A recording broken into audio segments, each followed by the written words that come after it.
չգիտեմ, այլ եւ քննարկել նույնիսկ եթե դա ներկայացնում է Էդգար Ղազարյանը,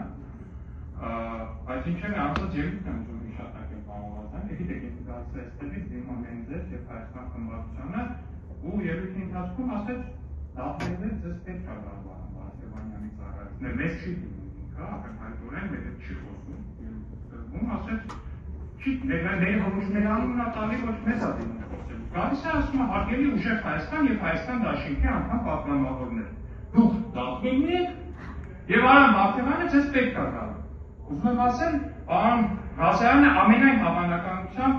մեծ շանսեր ունի մարգարեանալու։ Սենց հատկություն իր մեջ նկատվում է հասարը։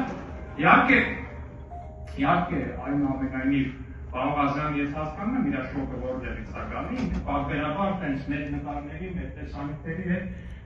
շատ մեծ բան ունի, փորձ ունի մեր նկարների, տեսանյութերի հետ տենց շփման երկար փորձ ունի, այսօր եկել է իր ուրքերին ու իր իդերներին որպես այդպեսին մոտիկից է տեսնում, հասկանում եմ ուզմունքը, բայց այնուամենայնիվ ոչ եմ անում, երբ որ ազգային ժողովի ամբիոնից եք խոսում, նախ առաջինը, եկեք ներողություն խնդրեք հայ զինծառայողների մահը կամենալու համար, հարգելի ուժեղ Հայաստան խմբակցություն,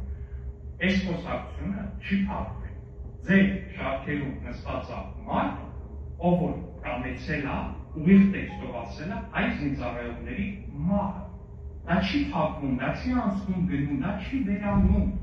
ինչքան դուք այս թեման չնկատելու տալը, դրանից այս թեման չի վերանալու, քանի դեռ այստեղ խմբակցության ամբողջ ներողություն չեք խնդրել, շնորհակալ եմ։